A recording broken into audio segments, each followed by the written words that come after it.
अरब सागर की लहरें उस रात कुछ ज्यादा ही खामोश थीं। इस अथाह अंधेरे के बीच दुनिया के दो सबसे बड़े तैरते जंगी किले यूएसएस अब्राहम लिंकन और यूएसएस जेराल्ड आर फोर्ड किसी शिकारी की तरह अपनी सांसें रोके बैठे थे। हजारों मील दूर वॉशिंगटन के पेंटागन वॉर रूम में सिगार के धुएं और कॉफी की महक के बीच एक भारी तनाव पसरा था। स्क्रीन की नीली रोशनी में चमकते जनरलों के चेहरे किसी बड़े फैसले के बोझ तले दबे थे। तभी सिक्योर कम्युनिकेशन लाइन पर एक भारी आवाज गूंजी। फोर्ड कमांड, ये वॉशिंगटन है। इतिहास के पन्ने पलटने का वक्त आ गया है। ऑन ऑपरेशन एपिक फ्यूरी को हरी झंडी दी जाती है।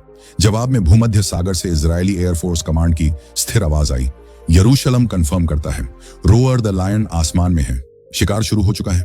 यह महज कोई बमबारी नहीं थी, यह एक सर्जिकल स्ट्राइक थी जिसका लक्ष्य ईरान की सैन्य छावनियां नहीं बल्कि उसका दिल था। तेहरान की पास्चर स्ट्रीट के सीने में मीलों गहरा वह अभेद्य बंकर जहां ईरान के supreme leader Ayatollah Ali Khamenei महफूज बैठे थे। मौत का छलावा और रडार रूम का खौफ ईरान के आसमान को भेदना आग के दरिया में तैरने जैसा था। S-300, S-400 और घातक बावर 373 एयर डिफेंस सिस्टम्स ने पूरे देश को एक लोहे के किले में तब्दील कर रखा था। अगर एक भी लड़ाकू विमान सीधा घुसता तो वह राख के सिवा कुछ न बचता। इसलिए अमेरिका और इजराइल ने हथियारों से पहले दिमाग का इस्तेमाल किया।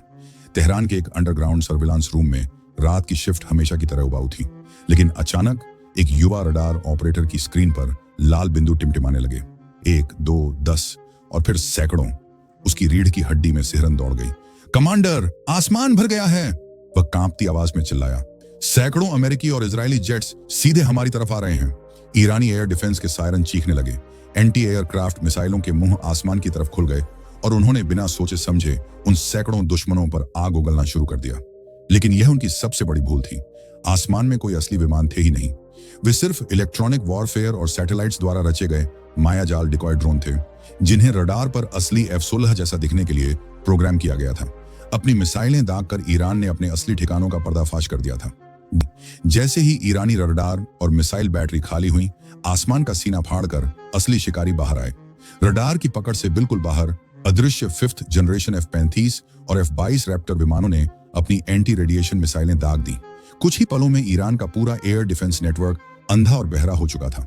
अब शुरू हुआ टाइम ऑन टारगेट का वह खौफनाक गणित, जिसे देखकर मौत भी कांप जाए। समुद्र की गहराइयों से परमाणु पनडुब्बियों ने मिसाइलें छोड़ी। जॉर्डन की सीमा से B-2 स्प्रिट स्टेल्थ बॉम्बर्स ने उड़ान भरी और फारस की खाड़ी से टॉमहॉक क्रूज मिसाइलें पानी की सतह को चूमती हुई आगे बढ़ी। सबकी रफ्तार अलग, सबकी दूरी अलग, लेकिन उन सभी का तेहरान, इस्फान और कर्ज पर गिरने का समय एक ही था। रात के ठीक 12:14। घड़ियों का मिलान करो, अमेरिकी एडमिरल ने फुसफुसाते हुए आदेश दिया और फिर एक साथ आसमान फट पड़ा। B-2 बॉम्बर्स के बंकर बस्टर बमों ने तेहरान की पास्चर स्ट्रीट की जमीन को इस तरह चीर दिया जैसे वह कागज की बनी हो। धरती कांप उठी और दुनिया के सबसे सुरक्षित माने जाने वाले अंडरग्राउंड चैम्बर्स सेकंडों में कंक्रीट और आग के मलबे में तब्दील हो गए। दिक मार्च की सुबह जब दुनिया उठी तो ईरान के सरकारी चैनलों पर एक अजीब सा मातम पसरा था। नियमित कार्यक्रम अचानक बंद हो गए। स्क्रीन पर कुरान की आयतें गूंजने लगीं और काले कपड़े पहने एक एंकर ने रूंधे गले से वह खबर पढ़ी जिसने दुनिया की सांसें रोक दी।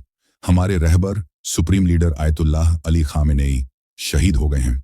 37 सालों का एक कड़ा शासन एक रात में राख हो चुका था, लेकिन ईरान चुप बैठने वाला नहीं था। लीडर की मौत ने उनके प्रतिशोध की उस आग को भड़का दिया जिसे ऑपरेशन ट्रुथफुल प्रॉमिस नाम दिया गया। कुछ ही घंटों में मिडिल ईस्ट का आसमान कयामत का मंजर बन गया। ईरान के बंकरों से हजारों बैलिस्टिक मिसाइलें और कैमिकेज ड्रोन एक साथ निकले। उनका निशाना सिर्फ इजराइल नहीं था। यूएई, बहरीन, कुवैत में मौजूद हर अमेरिकी ठिकाने पर आग बरस रही थी। तेल अवीव से लेकर यरूशलम तक रात का आसमान लाल हो गया था, जहां इजराइल का आयरन डोम और एरो 3 सिस्टम हवा में ही मौत को रोकने की जद्दोजहद कर रहे थे। तेल अवीव से इजरायली प्रधानमंत्री बेंजामिन नेतन्याहू की सख्त आवाज पूरी दुनिया के टेलीविजन पर गूंजी। आज रात हमने सिर्फ एक सैन्य ऑपरेशन नहीं किया है, हमने अपना अस्तित्व बचाया है।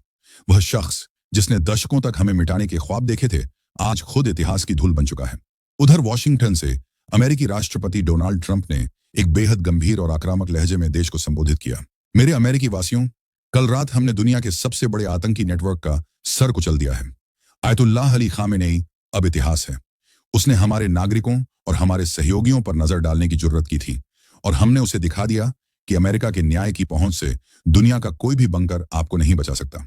28 फरवरी 2026 की उस रात ने मध्य पूर्व के नक्शे की लकीरों को हमेशा के लिए खून और आग से दोबारा खींच दिया था। कूटनीति का युग समाप्त हो चुका था और अब दुनिया एक ऐसे नए अध्याय में प्रवेश कर चुकी थी जहां हर दिन एक युद्ध था। क्या आप चाहेंगे कि मैं इस कहानी के किसी खास हिस्से, जैसे कि बी-2 बॉम्बर के पायलट के दृष्टिकोण या बंकर के अंदर के आखिरी पलों, को एक अलग और विस्तृत सीन के रूप में विकसित करूं?